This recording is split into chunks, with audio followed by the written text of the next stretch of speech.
Let me ask you something man to man. When did we become so damn soft? When did the modern man start living for the attention of a woman who wouldn't even notice him if he vanished tomorrow?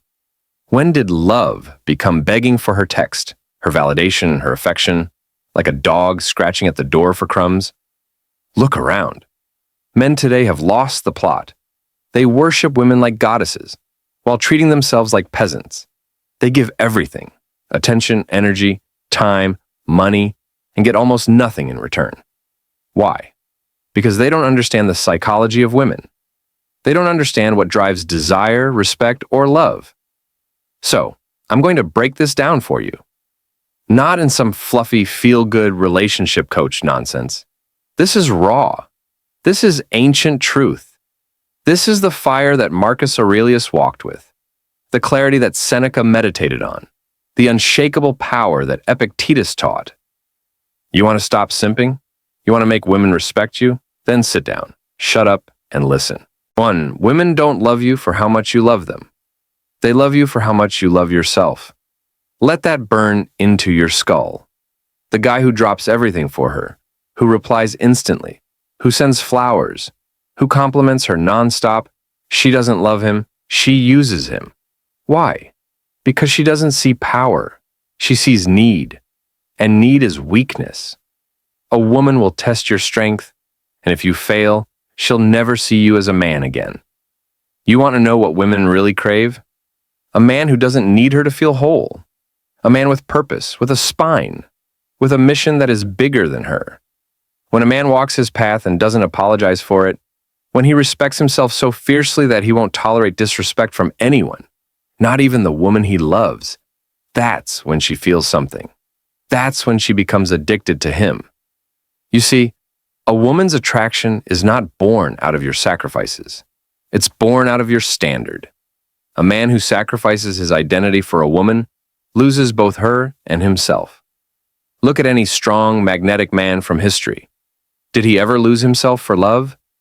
Did Marcus Aurelius whimper in the face of rejection? Hell no. He lost a child, lost his wife, fought wars, and still led an empire. He didn't crumble for emotion. He turned pain into power. So stop over-investing. Reinvest in yourself. Go to the gym. Build a business. Read philosophy. Develop unshakable self-respect. Love yourself so much that it sets the standard for how the world and the women in it treat you. 2. Women are emotional creatures, not logical decision makers. This is where men fail the most. You keep trying to reason with her. You argue. You explain. You list facts. You show her why she should stay, why she should love you, why she should come back. But here's the cold truth. She doesn't care about your logic. She doesn't love you because you made a good case. She loves you because she feels something when she's around you. Women aren't drawn to the man who makes the most sense. They're drawn to the man who makes them feel the most alive. You ever wonder why she leaves the guy who treated her like a queen for the bad boy who barely texted her back? It's not because she's crazy. It's because she's wired for emotion, not reason. If you want to influence a woman, don't appeal to her brain, appeal to her feelings. And feelings are not manipulated by words, but by energy. What energy are you giving off? Desperation, neediness, fear? Or calm strength, unshakable certainty, a sense of mission? When you beg, when you plead, when you try to convince her, you kill all attraction. But when you walk away with your head high, when you don't chase, when you make her feel the loss of your presence, that's when she starts to feel again. One of the greatest lessons from Stoicism is this: don't waste energy trying to control others. Control yourself. The more you try to manage her emotions, the less power you have. Let her come to her own realizations. Your job is to embody strength, not to lecture her into love. Look, I'm not saying be a cold robot. I'm saying be the sun, not a flashlight. The sun doesn't chase, it shines. And everything revolves around it. Be that man. 3. Women want to submit to a man who is stronger than them, but only if he leads with discipline, not domination. Let me be crystal clear. I'm not talking about control, manipulation, or abuse. I'm talking about natural polarity. Women don't want to be in charge of the relationship. They may act like they do, but deep down, they're dying for a man who can lead. But most men don't lead. They fold. They ask, "Is this okay? Do you like this? Should I do that?" And she sees it all as weakness. You don't ask permission to be a man. You own it. Leading is about setting the tone. It's about taking responsibility. It's about saying, "This is where I'm going. You're welcome to come with me, but I'm going regardless." You ever see Gladiator? Maximus didn't beg. He didn't chase. He led. Through pain, betrayal, death, he moved forward. People followed him because of his strength, his clarity, and his discipline. That's what made him attractive, not just to women, but to everyone. And that's what today's men have lost. They confuse leading with controlling, and they confuse submission with weakness. But a woman's deepest desire is to feel safe in the presence of a man who knows himself.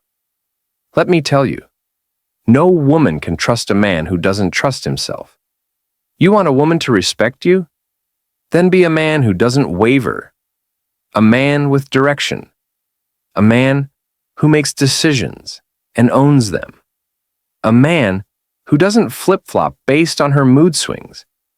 That's what makes her relax into her feminine energy. That's what makes her trust you.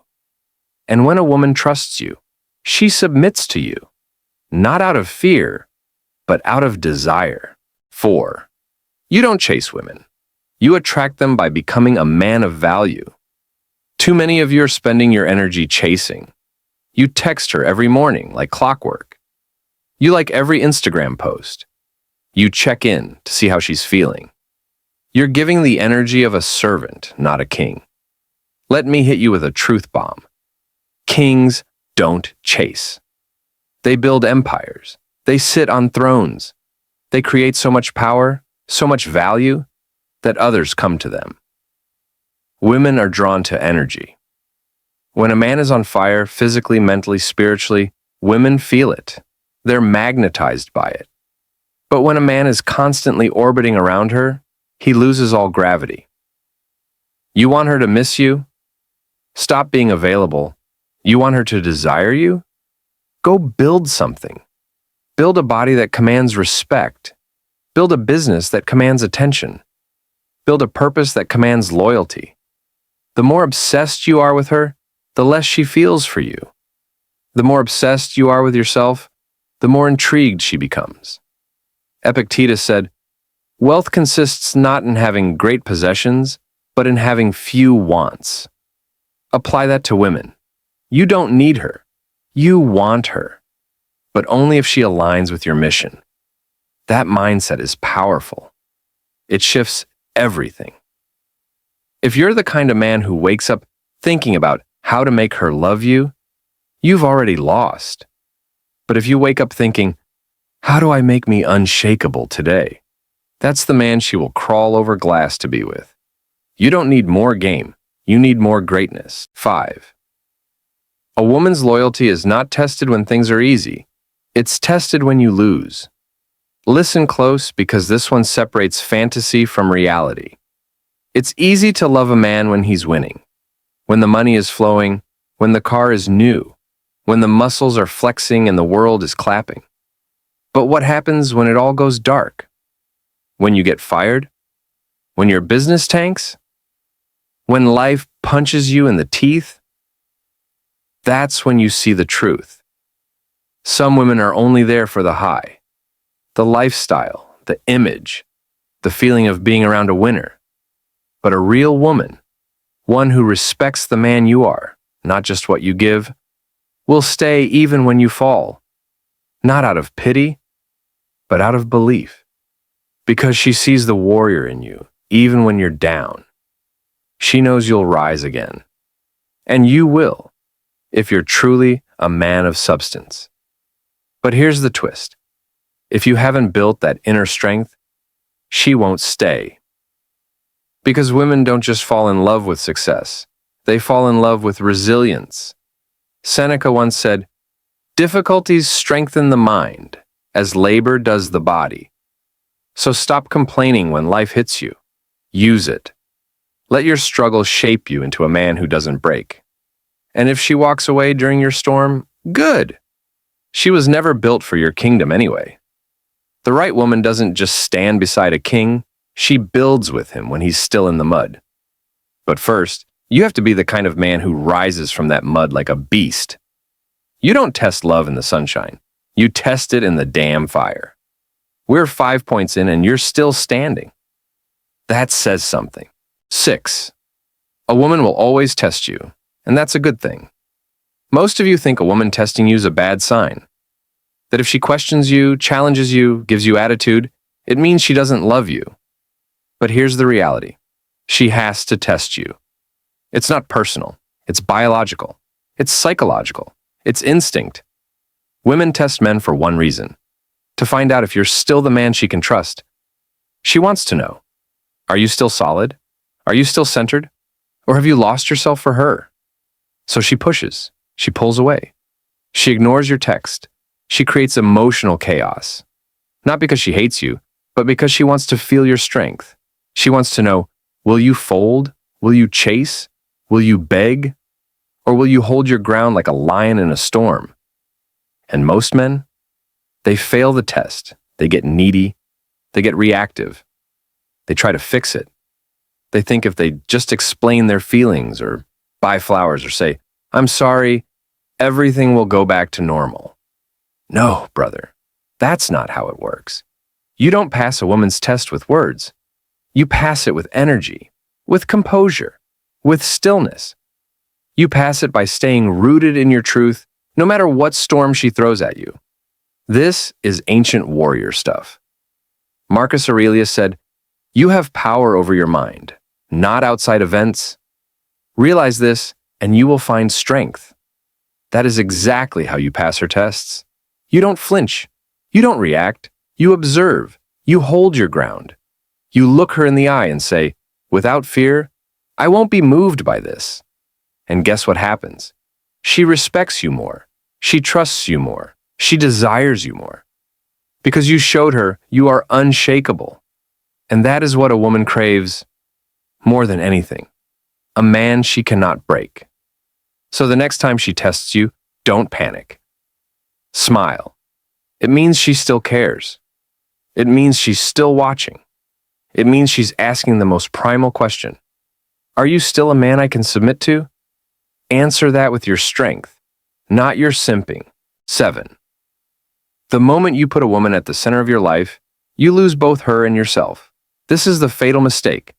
This is where most men crash and burn. They meet a woman. She's beautiful. She's sweet. She laughs at their jokes. She touches their arm, and instantly, boom. She becomes the sun around which their entire world starts to orbit. They ditch their friends. They skip the gym. They work less. They dream less. They become smaller, more agreeable, more useful. They think this will make her stay. But it's the exact reason she leaves. You were once a man of fire, a man with ambition, a man with hunger in his eyes and purpose in his chest. That's what drew her in. But now? Now you're just another man orbiting her. You've made her your purpose. And no woman wants to be a man's purpose. She wants to join a man who already has one. That's the secret they'll never tell you. You're not supposed to need her to complete your story. You're supposed to be writing your story so fiercely that she begs to be a part of it. You were born to build, to conquer, to create.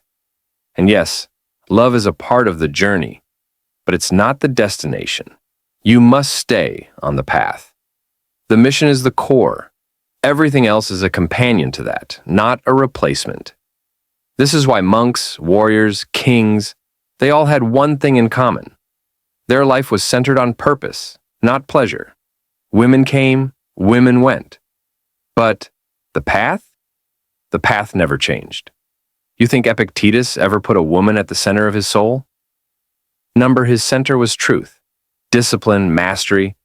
He could have loved, but never at the expense of himself. You do the same.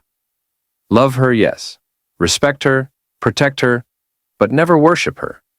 Never put her above your own mission. Because the second you do, she will feel it, and she will pull away.